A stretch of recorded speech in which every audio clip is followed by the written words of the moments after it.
بسم اللہ الرحمن الرحیم۔ السلام علیکم۔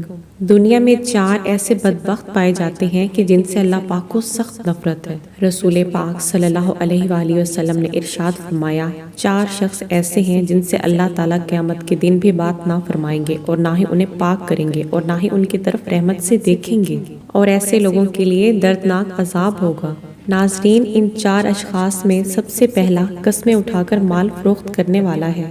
جو شخص اپنا مال فروخت کرتے وقت کثرت کے ساتھ قسمیں اٹھاتا ہے، خواہ وہ سچی ہو یا جھوٹی، اللہ پاک اس سے نفرت کرتا ہے۔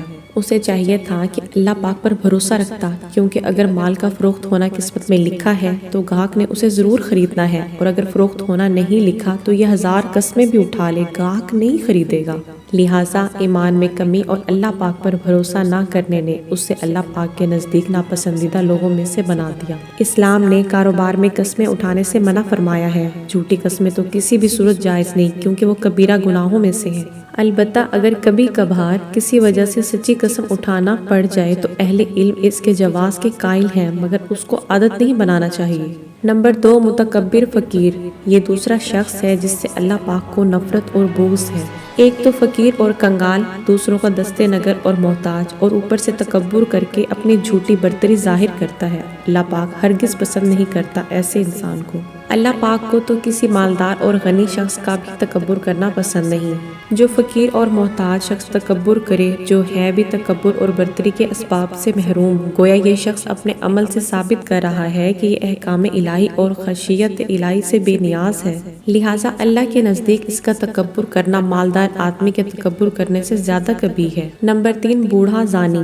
یہ تیسرا شخص ہے جس سے اللہ پاک کو نفرت ہے۔ بڑھاپے میں زنا کرنے کا مطلب یہ ہے کہ اس کا مزاج بہت بگڑا ہوا ہے اور اس کا دل اللہ پاک کے خوف سے بالکل خالی ہے۔ اہل علم نے لکھا ہے کہ زنا کے اسباب و محرکات عموماً شباب، حرارت غریزہ، قلت معرفت، غلبہ شہوت، ضعف عقل اور کم عمری ہیں۔ یہ تمام اسباب محرکات بڑھاپے میں ختم ہو جاتے ہیں۔ لمبی عمر اور متعدد تجربات کے حصول سے انسان کی عقل کامل ہو جاتی ہے۔ اس میں جماع کے اسباب اور عورتوں کی شہوت کم پڑ جاتی ہے، اور بچی کچی شہوت کو پورا کرنے کے لیے اس کے پاس حلال ذرائع موجود ہوتے ہیں۔ لہٰذا اب اگر وہ زنا کرتا ہے تو اس کا مطلب صرف یہی ہے کہ وہ ہٹ دھرم ہے، اس کے اندر خشیت الہی نام کی کوئی چیز نہیں۔ ایک حدیث میں ہے کہ 3 آدمی ایسے ہیں جن سے قیامت کے روز اللہ نہ تو بات کرے گا اور نہ ہی انہیں پاک کرے گا، بلکہ ان کے لیے سخت دردناک عذاب ہوگا۔ بوڑھا زانی، جھوٹ بولنے والا حکمران اور متکبر فقیر۔ نمبر 4، ظالم حکمران۔ یہ چوتھا شخص ہے جس سے اللہ پاک کو نفرت ہے۔ اللہ پاک نے اسے حکومت دی، اختیارات دیے تاکہ یہ اللہ کی زمین پر اس کے بندوں کے درمیان عدل و انصاف کرے، مگر اس کا معاملہ برعکس رہا، اختیارات کا ناجائز فائدہ اٹھایا، اللہ پاک کے بندوں پر ظلم و ستم ڈھائے۔ حکومت کے نشے میں اس قدر غرق ہوا کہ حقیقی بادشاہوں کے بادشاہ یعنی اللہ پاک کو ہی بھلا بیٹھا، لہٰذا یہ اللہ کے ہاں قابل نفرت ٹھہرا۔ حالانکہ اگر یہ اللہ پاک کے ڈر سے عدل و انصاف کا دامن پکڑ لیتا تو اللہ کا ولی بن جاتا، اور اللہ پاک اسے روز قیامت اپنے عرش کا سایہ نصیب فرماتا۔ رسول پاک صلی اللہ علیہ وآلہ وسلم نے فرمایا، انسان کی تقدیر میں اس کا حصہ زنا کا لکھ دیا گیا ہے، جس کو وہ خام خواہ کرے گا۔ تو آنکھوں کا زنا دیکھنا ہے، اور کانوں کا زنا سننا ہے، زبان کا زنا بات کرنا ہے، ہاتھ کا زنا پکڑنا اور چھونا ہے، پاؤں کا زنا فحش کی طرف جانا ہے، اور دل کا زنا خواہش اور تمنا ہے، اور شرمگاہ ان باتوں کو سچ کرتی ہے یا جھوٹ۔ احادیث کی روشنی میں محدثین کرام نے زنا کی 2 قسمیں بیان کی ہیں۔ نمبر 1، فعلی زنا۔ اجنبی مرد کا اجنبی عورت سے جنسی ملاپ فعلی زنا کہلاتا ہے، اور اس کی چند صورتیں ہیں۔ شادی شدہ اور غیر شادی شدہ کا زنا، اپنے محارم سے زنا، اجنبیہ سے زنا، بوڑھے آدمی کا زنا، زنا بالجبر یعنی زبردستی زنا۔ ان صورتوں میں اگر زانی شادی شدہ ہو تو اپنے اقرار یا گواہان شرعی کے ثبوت سے زنا ثابت ہونے پر رجم کیا جائے گا، اور اگر غیر شادی شدہ ہو تو اسے 100 کوڑے لگائے جائیں گے۔ مجازی زنا، یہ فعلاً تو زنا نہیں ہے، مگر یہ زنا فعلی کی ابتدائی سیڑھی ہے۔ پھر مجازی زنا کی 5 قسمیں ہیں۔ نمبر 1، زنا العین۔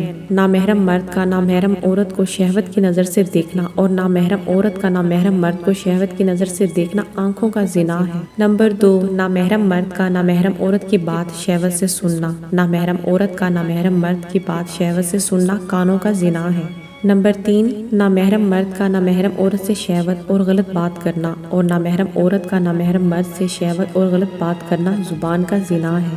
نمبر 4، نامحرم مرد کا نامحرم عورت کو شہوت سے چھونا اور نامحرم عورت کا نامحرم مرد کو شہوت سے چھونا ہاتھ پاؤں کا زنا ہے۔ نمبر 5، نامحرم مرد کا دل و دماغ میں نامحرم عورت کا غلط خیال لانا اور نامحرم عورت کا دل و دماغ میں نامحرم مرد کا غلط خیال لانا دل و دماغ کا زنا ہے۔ انسان مجازی زنا کے ارتکاب کرنے کی صورت میں گناہگار ہوتا ہے، جس کا کفارہ صرف توبہ استغفار ہے۔ زنا ایک قرض ہے اور ہمیں اس گناہ سے بچنا چاہیے۔ آج کی ویڈیو پسند آئی ہو تو لائک، سبسکرائب اینڈ شیئر کر دیں۔ ملتے ہیں نیکسٹ ویڈیو میں، تب تک کے لیے اللہ حافظ۔